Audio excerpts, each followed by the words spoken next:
그런데 2014년 5월에 세월호 참사가 일어나서 5월서부터 그때 무슨 이쪽 이제 정가에서 무슨 얘기들이 돌았냐면 잘 기억을 해보시면 이제 본격적으로 공안 통치가 시작될 것 같다.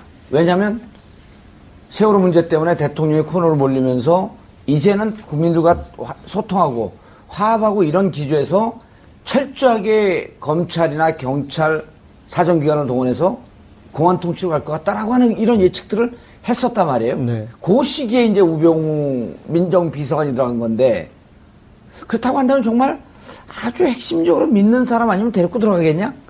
그렇다면 이제 역으로 이런 유출을 할 수 있겠죠. 그러니까 예. 민정비서관으로 들어오기 전에 최순실 씨 본인이든 최순실 씨 측에서든 아마 이 자문을 구했을 수 있습니다. 이 상황을 어떻게 할 것이냐, 어떤 식으로 그런 식으로 해서 이 사람 얘기를 계속 들어보다가 이 사람 이거에 대해서 머리가 돌아간다.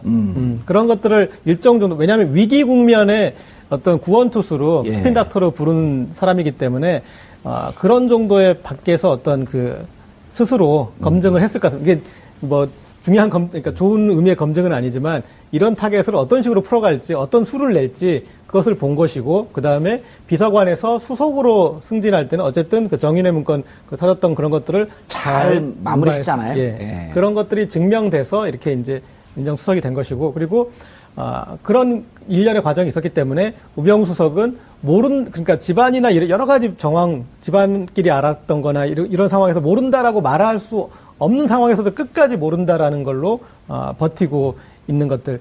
그리고 그 다음에 본인이 잘못은 내가 그럼 이게 직무유기일 수 있다. 지금까지 그러니까 직무유기일 수 있다는 말은 하지 않았지만 지금 이제 그 본인이 주장한 바를 따르면 전혀 몰랐으니까 국정농단을 전혀 몰랐으니까 민정수석으로서 제대로 역할을 못하게 되잖아요. 그런데 그것을 감내하면서까지 최후 방어선을 이렇게 지키는 거 봐서는 제가 봤을 때 어떤 이 행위에 일련의 자문 형태로 그리고 조직 형태로 기여했던 사람으로 의심을 해볼 수 있는 여지가 충분히 있다고 봅니다. 예. 손 변호사님. 네. 이제 법조계 출입 기자들. 네.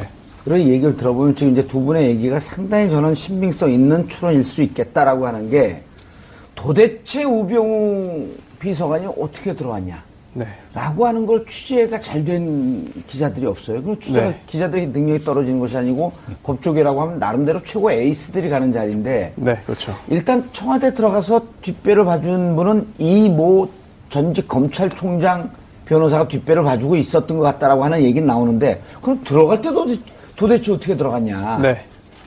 그러다 보니까 여러 가지 추론이 나오는 거죠. 그 중에 좀 더 힘을 얻고 있는 것이 바로 이제 장모와 최순실 씨 사이에서의 어떤 그 연락이 되어서 결국은 장모의 힘에 의해 청와대에 들어온 거 아니냐라는 그런 의혹이 계속 제기되고 있는 거죠.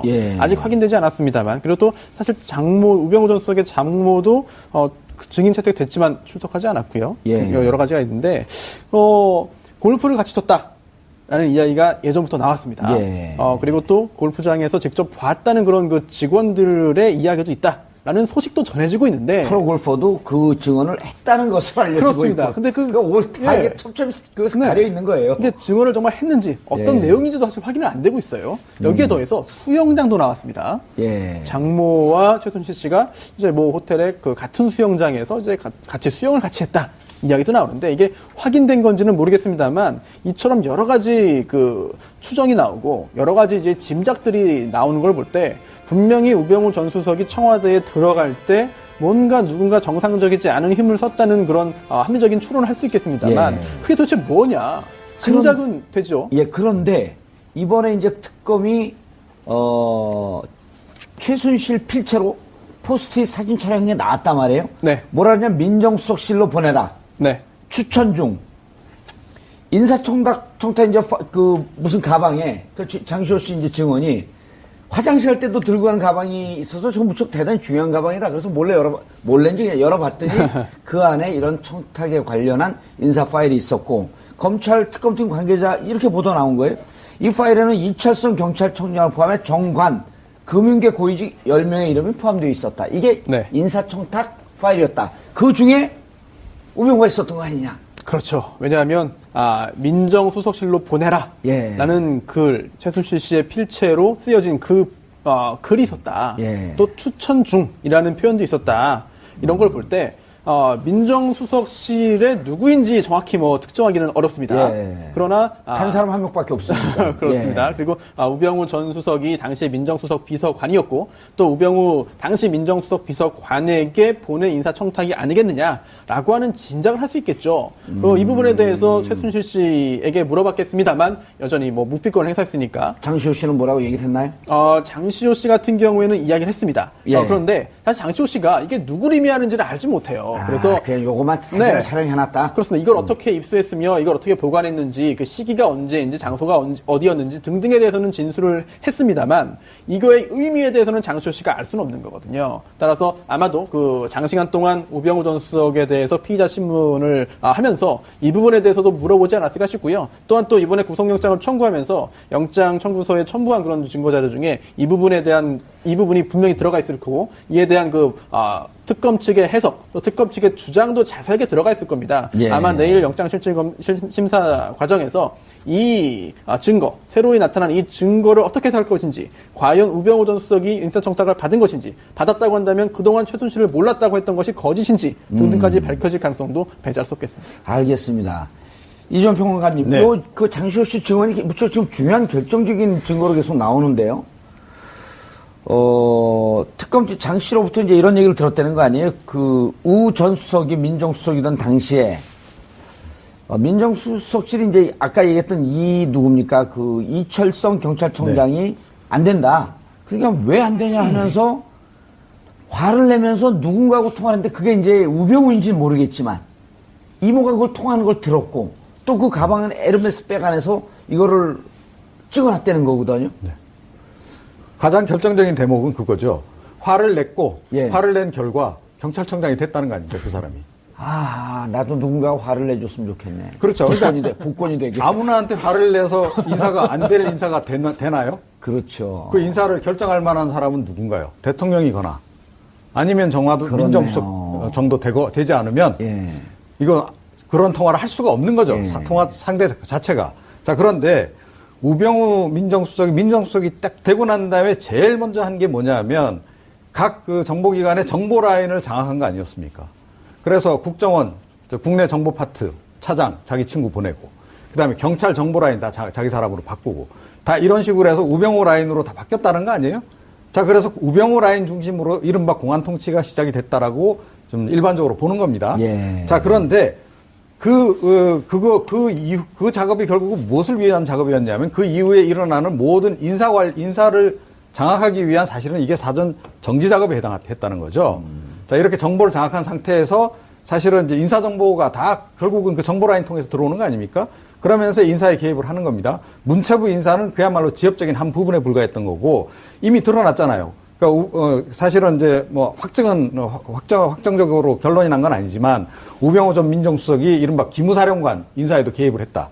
이거 상당히 논란이 됐던 바 있고 그렇죠. 청문회 당시에도. 예. 그다음에 경찰 인사 조금 전에 나왔지만 이철성 지금 당장 경찰청장부터 그 인사에 우병우 수석이 개입했다라고 지금 얘기가 나오는데 이게 우병우 민정수석이 개입한 게 아니고 따지고 이제 와서 돌이켜 보니까 최순실 씨가 결국은 개입한 거 아니었느냐라고 우리가 지금 결론을 내릴 수밖에 없다는 거죠. 예. 자, 그러면 최순실 씨는 왜 이렇게 했으며 그럼 우병우 전 민정수석의 관계는 과연 무엇이냐? 거의 동업자 관계라는 거죠. 예. 그렇게 볼 수밖에 없다. 그런데 이제 그때 당시 상황을 보면요. 고 기자님. 네. 이제 이게 장시호 씨 증언입니다, 특검에서. 네네. 사진을 찍어 놓으니까 이제 장씨 친구인지 옆에 있던 분이 야, 이거 이렇게 했다 회장님한테 혼나면 어떡하냐. 네. 그래서 요 대목이 재밌어요. 이게 미래의 나를 살릴 거다. 장도사네, 장도사. 네. 어떻게 알았을까? 이게 그때 이모하고 이미 사이가 막 갈라지고 있었나요? 아니면 상황이 좀 위험하다 이렇게 감지하고 있었을까요? 제 생각에는 그거보다 이때는 막 사람들이 도망 다닐 때였었죠? 이모가 본인을 예. 이용할 수도 있다라는, 그러니까 이모가 나를 버릴 수도 있다라는 이제 그런 이모를 알기 때문에 그래서 이제 그럴 필요성을 느꼈을 것 같고요. 예. 그리고 사실은 이제 정부 고위급 인사의 특징에 가장 결정적인 특징은 그거 아닙니까? 막판 뒤집기. 예. 그래서 막판 뒤집기가 특징인데 이 우병우 전 이제 이 포스트잇만 가지고 유출해 보자면 사실 우병우 전 수석 입장에서는 실패한 본인의 어떤 인사 어떤 그 영향력이고 예. 그래서 이제 최순실 씨의 영향력이 그걸 이제 뒤집은 거지 않습니까? 그렇죠. 예. 그런데 여기서 이 전화 통화를 직접 한 것 같은 정황 저는 그게 좀 재밌었어요. 왜냐하면 우병우 전 수석이 어쨌든 이런 뭐랄까요 공모를 세탁했다고 할까요? 그러니까 청와대에서 최순실 씨가 직접 어떤 식으로든 비서실장이나 그다음에 수석 쪽하고 연락을 하지 않고 정호성이라는 메신저를 통해서 예. 이렇게 연락이 됐기 때문에 사실은 이제 공모 내용이 세탁되지 않습니까? 그렇죠. 예, 그런데 정우성의 중간에 브릿지로 있기 예, 때문에. 그런데 예. 너무나 이제 다급한 나머지 이렇게 이제 그렇게 얘기를 했다면 이것은 정호성 전 비서관한테 호통칠 일은 아니잖아요. 그렇죠. 예, 이거는 이 사안의 어떤 그 긴급성이나 뭐 예. 어떤 그 중요성에서 봤을 때 당사자한테 통화를 했을 수도 있어서 저는 좀 그래서 그 부분이 좀 재밌었습니다. 예, 그런 하는 걸 취재가 잘 된 기자들이 없어요. 그 네. 기자들이 능력이 떨어지는 것이 아니고 법조계라고 하면 나름대로 최고 에이스들이 가는 자리인데 네, 그렇죠. 일단 청와대 들어가서 뒷배를 봐준 분은 이 모 전직 검찰총장 변호사가 뒷배를 봐주고 있었던 것 같다라고 하는 얘기는 나오는데 그럼 들어갈 때도 도대체 어떻게 들어갔냐? 네. 그러다 보니까 여러 가지 추론이 나오는 거죠. 그 중에 좀 더 힘을 예. 얻고 있는 것이 바로 이제 장모와의 예. 장모와 최순실 씨 사이에서의 어떤 그 연락이 되어서 결국은 장모의 힘에 의해 청와대에 들어온 거 아니냐라는 그런 의혹이 계속 제기되고 있는 거죠. 그런데 2014년 5월에 세월호 참사가 일어나서 5월서부터 그때 무슨 이쪽 이제 정가에서 무슨 얘기들이 돌았냐면 잘 기억을 해보시면 이제 본격적으로 공안 통치가 시작될 것 같다. 왜냐하면 세월호 문제 때문에 대통령이 코너를 몰리면서 이제는 국민들과 소통하고 화합하고 이런 기조에서 철저하게 검찰이나 경찰 사정기관을 동원해서 공안 통치로 갈 것 같다라고 하는 이런 예측들을 했었단 말이에요. 네. 그 시기에 이제 우병우 민정비서관이 들어간 건데 그렇다고 한다면 정말 아주 핵심적으로 믿는 사람 아니면 데리고 들어가겠냐? 타겟을 어떤 식으로 풀어갈지, 어떤 수를 낼지 그것을 본 것이고, 그 다음에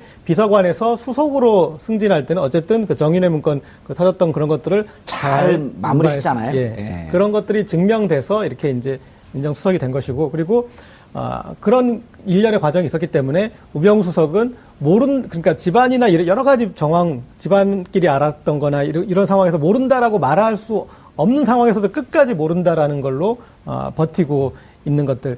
그리고 그 다음에 본인이 잘못은 내가 그럼 이게 직무유기일 수 있다. 지금까지 그러니까 직무유기일 수 있다는 말은 하지 않았지만 지금 이제 그냥 그렇다면 이제 역으로 이런 유출을 할 수 있겠죠. 그러니까 예. 민정비서관으로 들어오기 전에 최순실 씨 본인이든 최순실 씨 측에서든 아마 이 자문을 구했을 수 있습니다. 이 상황을 어떻게 할 것이냐, 어떤 식으로 그런 식으로 해서 이 사람 얘기를 계속 들어보다가 예.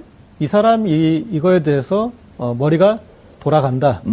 그런 것들을 일정 정도 왜냐하면 위기 국면에 어떤 구원투수로 예. 스핀닥터로 부른 사람이기 때문에 그런 정도의 밖에서 어떤 스스로 검증을 했을 것 같습니다. 이게 뭐 중요한 그러니까 좋은 의미의 검증은 아니지만 이런 이제 본인이 주장한 바를 따르면 전혀 몰랐으니까 국정농단을 전혀 몰랐으니까 민정수석으로서 제대로 역할을 못하게 되잖아요. 그런데 예. 그것을 감내하면서까지 최후 방어선을 이렇게 지키는 거 봐서는 제가 봤을 때 어떤 이 행위에 일련의 자문 형태로 그리고 조직 형태로 기여했던 사람을 의심을 해볼 수 있는 여지가 충분히 있다고 봅니다. 예.